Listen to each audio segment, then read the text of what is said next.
రోష్ని ద్వారా రుద్రాని కుట్రని సాక్ష్యాలతో బయటపెట్టిన కావ్య. ఇందుకు ఏం జరిగింది? అసలు ఏసీపీ రోష్ని ద్వారా రుద్రాని కుట్రని కావ్య ఎలా సాక్ష్యాలతో బయటపెట్టింది? అసలు ఏ విషయం కావ్యకు తెలిసింది? ఇదంతా కూడా వీడియోలో చూసి తెలుసుకునేద్దాం. బ్రహ్మముడి అప్కమింగ్ ఎపిసోడ్స్ లో ఏం జరగబోతోంది అనేది ముందుగా తెలుసుకోవాలనుకుంటే వీడియోని లైక్ చేసి ఛానల్ను సబ్స్క్రైబ్ చేసి పక్కనే ఉన్న బెల్ ఐకాన్లో ఆల్ ట్యాప్ చేయండి.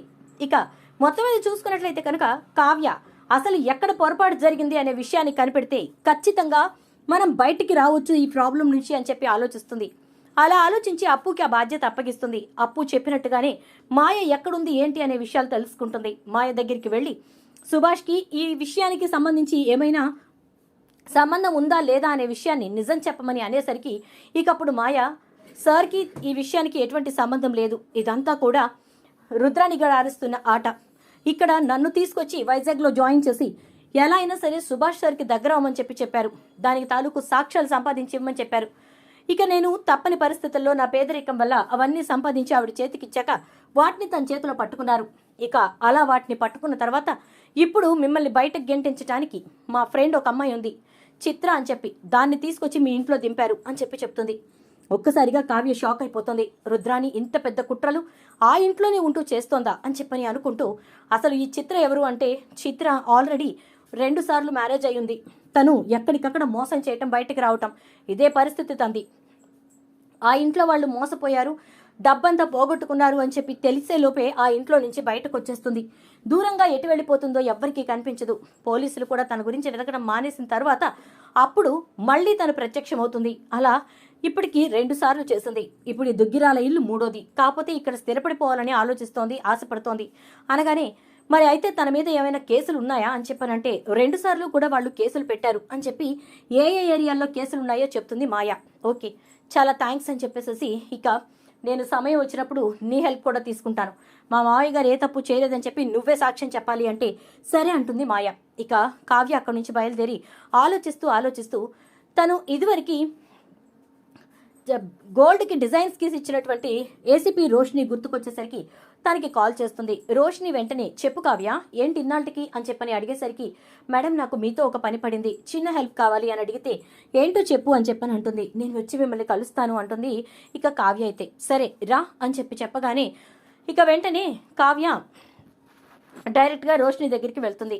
అలా వెళ్ళేసరికి రోష్ని కావ్య కోసం ఎదురు చూస్తూ చెప్పు రీసెంట్గా చేయించుకున్న గోల్డ్ ఇవి, అప్పుడెప్పుడో నీతో గీయించుకున్న డిజైన్స్ అన్ని ఇదిగో ఒక్కొక్కటి ఇప్పటికి చేయించుకున్నాను అని అంటూ ఉంటే మీకు టైం లేకలండి, డబ్బు లేక కాదు కదా అంటే అదే కదా నీకు తెలుసుగా నాకు పర్ఫెక్షన్ ఇంపార్టెంట్ అని చెప్పి నువ్వు ఎలా అయితే గీసి ఇచ్చావో ఆ డిజైన్లోనే నాకు కావాలని చెప్పి వాడి ముక్కు పిండి మరి నేను గట్టిగా తయారు చేయించుకున్నాను అంటుంది. సరే మేడం అయితే అంటే ఇక ఏంటి నీకేదో హెల్ప్ కావాలన్నావు, ఏం జరిగింది అంటే విషయం మొత్తం చెప్తుంది కావ్య. చిత్ర ఈ పేరు ఎక్కడో విన్నాను నేను, ఒక్క నిమిషం ఆగు, నేను ఆల్రెడీ చేసి వచ్చిన 2 స్టేషన్స్లో ఒకే అమ్మాయి గురించి కేసులు ఫైల్ అయ్యి ఉన్నాయి అని చెప్పని అని ఇదిగో ఈ ఫైలే, ఇదిగో చూడు ఈ అమ్మాయినా అని అడిగితే అవును మేడం ఈ అమ్మాయే అంటుంది కావ్య. ఏది నాకు ఒక్కసారి మీ ఇంట్లో ఉన్నప్పటి ఫోటో చూపించంటే మీకు ఫోటో కావాలి కదా, ఒక్క నిమిషం మేడం అని వెంటనే స్వప్నకి ఫోన్ చేసి ఎలా అయినా ఆ మాయ ఫోటో తీసి నాకు పంపించక్క అని చెప్తుంది. వెంటనే స్వప్న హలో ఇట్రా ఎక్కడికి వెళ్తున్నావు అని చెప్పని పిలిచేసరికి చెప్పండి ఏంటి అని చెప్పనంటే ఒక సెల్ఫీ తీసుకుందాం రా అంటుంది. నాతో మీకు సెల్ఫీనా అంటుంది చిత్ర. ఏ సెల్ఫీ ఇవ్వడానికి కూడా పనికిరాని మొఖమనేది, లేకపోతే నిన్ను చూసి ఎవరైనా గుర్తు పెడితే ఇబ్బంది అవుతుందనా అంటే అబ్బో ఇంత కథ అల్లేయకండి వస్తున్నాను అని చెప్పి చిత్ర చక్కగా సెల్ఫీ దిగుతుంది స్వప్నతో.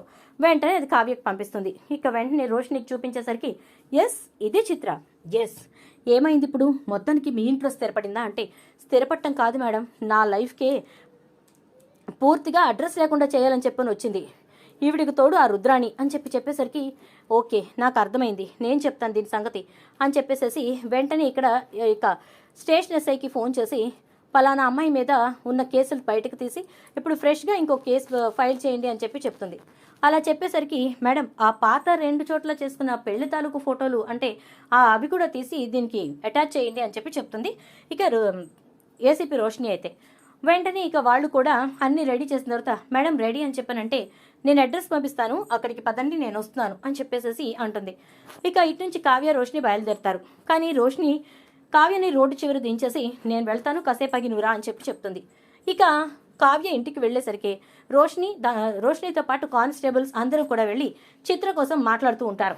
ఏంటి చిత్ర గురించి ఎందుకు మీరందరూ అడుగుతున్నారు అని చెప్పేసి రుద్రాని అడిగి ఇక్కడ తన పేరు చిత్ర కాదు, మాయ చిత్ర అనేవాళ్ళు ఎవరు లేరు అంటూ ఉంటే, చిత్ర అనే పేరుతో ఉన్నవాళ్ళు లేకపోవచ్చు కానీ చిత్ర అనే ముఖంతో ఉన్నవాళ్ళు ఉన్నారు కదా అని రోషిని చిత్ర అని గట్టిగా పిలుస్తుంది. ఎవరండి మీరు, ఏంటిదంతా అని చెప్పి అపర్ణ వచ్చేసరికి ఒక 5 నిమిషాలు వెయిట్ చేస్తే మొత్తం అంతా క్లియర్ చేస్తాను, ఓకేనా అని చెప్పి అంటుంది. సరే అయితే అని నుంచుంటుంది అపర్ణ.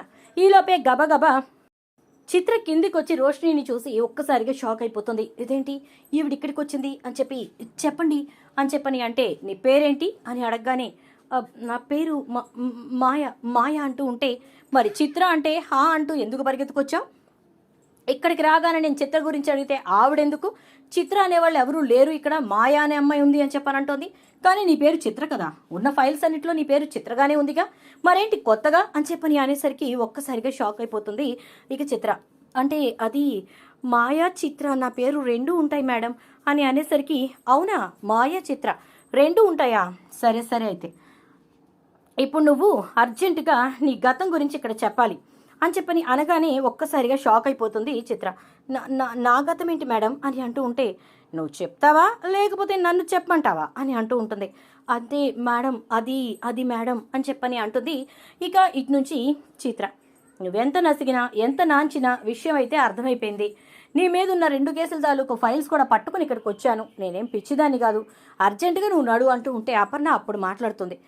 ఏంటండి ఏంటిదంతా, తన్ని తీసుకెళ్తున్నారేంటి అంటే, మీరేమవుతారు అనగానే, నేను ప్రస్తుతానికి ఏవి కాను, ఇంకో 2 రోజుల్లో పెళ్ళుంది, నా కొడుకుతో పెళ్ళైన తర్వాత నా కొడుక్కి ఈవిడ గారు 2వ భార్య అవుతుంది, ఎప్పటికీ ఈవిడికి నేను మాత్రం ఏమీ కాను అని అపర్ణ అనేసరికి, అది నీ బ్రతుకు, ఇలా పెళ్లి మీద పెళ్లి చేసుకుంటావు తప్పనిచ్చి నీకు ఎవ్వరూ ఏమీ కాని దానిలాగానే నిలబడతావు అనమాట అని అంటుంది రుద్రాణి, అని అంటుంది రోషిని. అయితే అసలు ఏం మాట్లాడుతున్నారు మేడం, నాకు అర్థమయ్యేలా చెప్పండి కొంచెం అని అపర్ణ అంటే, ఇవిగోండి ఈ 2 ఫైల్స్ చూడండి అని చెప్పి అపర్ణ చేతిలో పెడుతుంది. 2 కూడా ఆల్రెడీ మాయకు పెళ్ళయింది అనే విషయాన్ని ప్రస్ఫుటంగా తెలియజేస్తున్న ఫైల్స్. ఒక్కసారిగా షాక్ అయిపోతుంది.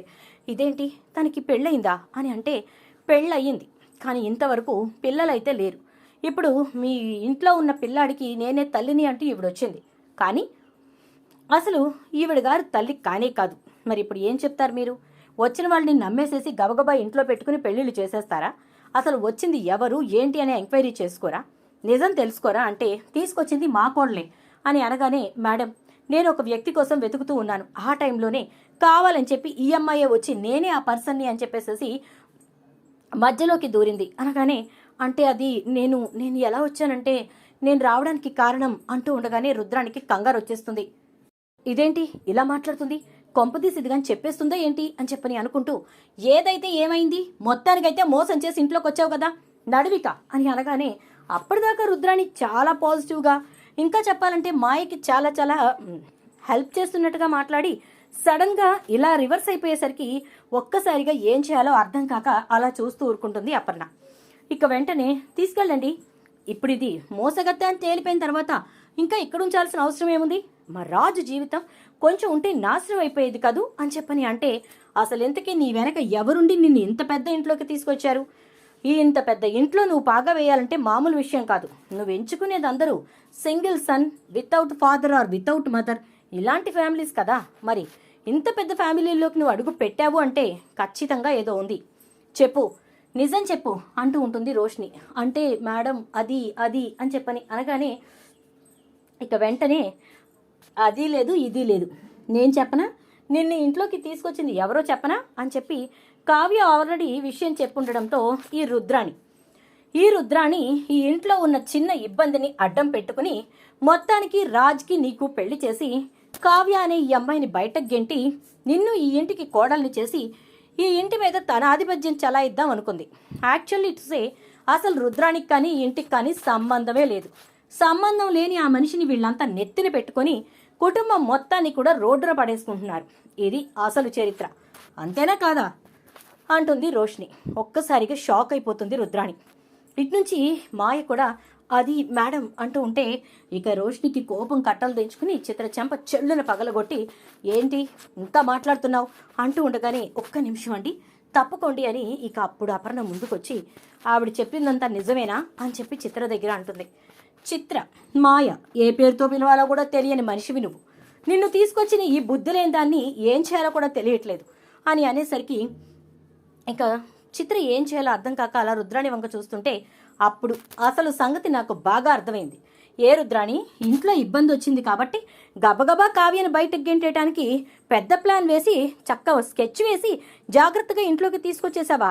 నిన్ను వెళ్ళని వాళ్ళని నీ సంగతి చెప్తా అని చెప్పేసేసి అంటూ ఉండేసరికి ఇక అప్పుడు రోషిని చిత్రం తీసుకుని వెళ్ళిపోతుంది.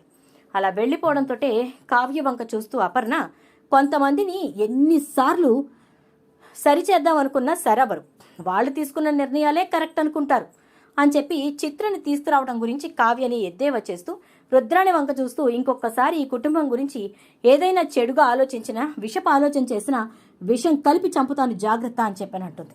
చూద్దాం మరి రాబోయే ఎపిసోడ్స్లో ఏం జరుగుతుందో. వీడియో నచ్చితే లైక్ చేసి వీడియోని షేర్ చేయండి. అలాగే ఛానల్ సబ్స్క్రైబ్ చేసుకోండి. పక్కనే ఉన్న బెల్ ఐకాన్లో ఆల్ ట్యాప్ చేయండి.